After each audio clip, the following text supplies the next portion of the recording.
So hey guys, welcome to my installation video of my 45 North Nicotine 2.35 studded tire winter mountain bike tires that I'm going to put onto my Surly Krampus.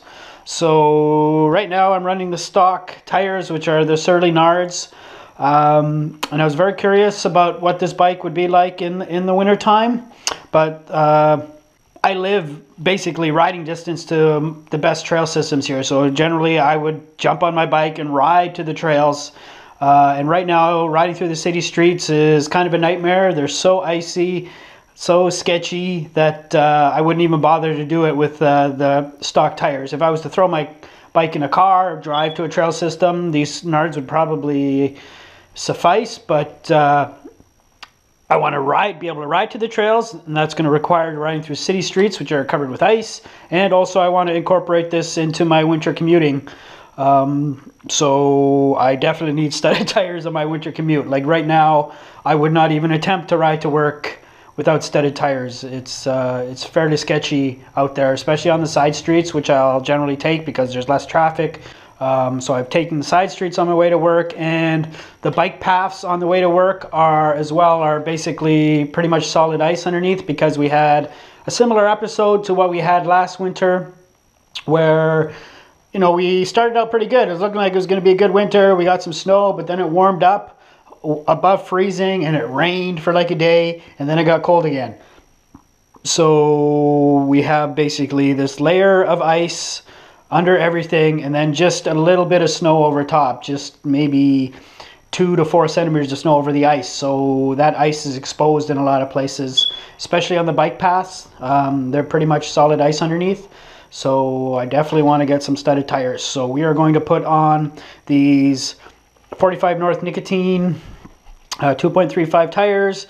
They say they have 222 studs, and they are the concave tip. So the idea is you get bite all the way around, so theoretically they bite a little bit better. I have taken one of these tires out of their package already, and I will say this, that if you do buy a pair of these 45 North studded tires that use these aluminum concave tip studs, make sure you go through around the entire tire and check every single stud. Because there it is right there. I have a brand new tire, never used. So you can see the tip here on this one. The tip has snapped off and broken off. So I will go to my dealer tomorrow and get them to install a new stud into that hole. I haven't checked out the other one yet. So please make sure you check your tire completely. Go around the complete tire, every single stud. Do it in the shop or do it at home, and mention that you're going to do that, because while these are lightweight studs and they have great bite, I don't think they're as durable as some of the other studs that some of the other brands use. So this is tire number 2. I even think my Dillinger 5s, when I bought them, I think there was some studs that were already broken when they were brand new, but I didn't really notice until a bit after, so I didn't bother to complain to my dealer about it. So just checking the entire tire, make sure every stud is good. My dealer has lots of studs in stock, so shouldn't be a hassle for them. So this tire looks good, so we'll put this one up front and we'll put the other one in the back. Next thing we're going to check is if these have a rotation direction. I don't see a rotation direction on them. Anyways, I see the rotation direction that I want to rotate them, mostly for lower rolling resistance. And I'll put the one with the broken stud on the back,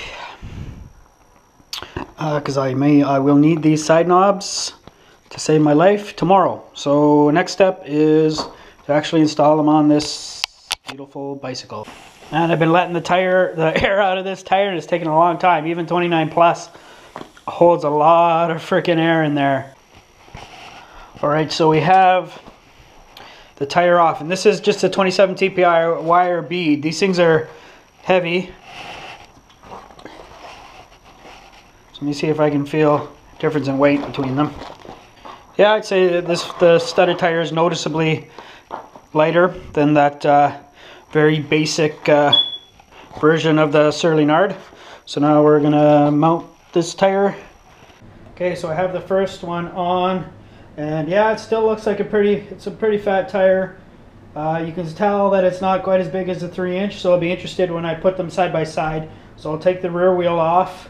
So there they are, essentially side by side. So yeah, there's a huge difference.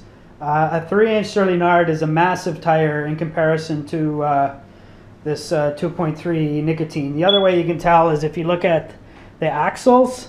Look how much lower the axle is than the Nard.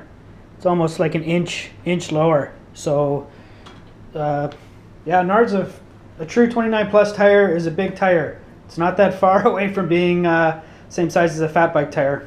So now we'll put the Nicotine on the rear. Okay, so there we go. Nicotine 2.35 studded tires from 45 North on a Surly Krampus running Surly Rabbit Hole 50mm rims. So if you go on 45 North's website, they say, I think the tires are recommended for 25 to 40mm rims, which is strange that they don't say 50mm, but the photo on their website is actually of the Nicotine on a 50mm rim. So I think it'll be a semi-decent winter bike because the wide rim basically spreads out the pressure a little bit more like a snowshoe. The tire isn't going to be floppy. It's going to support it really nicely, and it's a flat tread. It's not a rounded tire. It's a very flat tire. So when you have it lower pressure, basically the tire runs flat. So you should get to use basically the full width of the tire to give you flotation. Yeah, so right now conditions are, we've basically got ice underneath. We got a little bit of snow on top. If you go to the trails, they're really firm because we don't have a lot of snow. So you really actually don't need a fat bike right now. So when conditions are like this, or if I know it's going to be a hard packed snow, I'll pull out the Krampus and give it a go because it'll be faster than a fat bike, a little more snappy. If you could call a fat bike or a 29 plus snappy in acceleration, it will be more snappy than my Moonlander. I think I measured the weight of my Dillinger 5 studdeds. They're about 1,300 grams. These are supposed to be in the 900 range. So it's a pretty, when you combine the two, it's a significant loss in weight. Noticeably, the outer diameter has gone down. So I'll have to keep in mind that when I compared the two, when I had those Surly Nards, when I had the rear tire compared to the front, there was almost an inch difference in axle height. So basically my bottom bracket now is an inch closer to the ground. So I'll have to keep that in mind when I'm pedaling. But I'm going to ride it to work tomorrow. And that'll be basically my first test. It's nice now that I have a second bike that I can incorporate into my commuting, so I can jump between the Moonlander and this Krampus when conditions suit a particular bike. Like if we do get a decent amount of snow, I'll probably end up pulling out the fat bike, and when we're dealing with firm, hard pack conditions, then I'll probably end up riding this Krampus more often. But I'm very curious to give this a try as a decent variety of winter conditions, because I think with the wide rim, this is basically the fattest non-fat tire studded tire that you can get right now, 2.35. No one yet makes a true 29 plus studded tire, and I think 45 North went this route because basically it's the fattest tire that they can make that people would use on 29 plus, but it would still fit the majority of other regular bicycles. But hopefully somebody jumps on board and ends up making a true 29 plus studded tire. And one of the other things, I think I've mentioned it before in different videos, you know, when you look at those a fat bike studded tire, you think, wow, that's like the ultimate winter tire. And sure it is when you're dealing with snow, but on ice, those big, especially the 5-inch version, they actually don't grip. The studs don't grip as tenaciously as a narrower tire because the pressure is spread out through the tire, so there isn't as much pressure on each individual stud. So riding to work today, riding home to work, we're home from work, I did notice some slippage.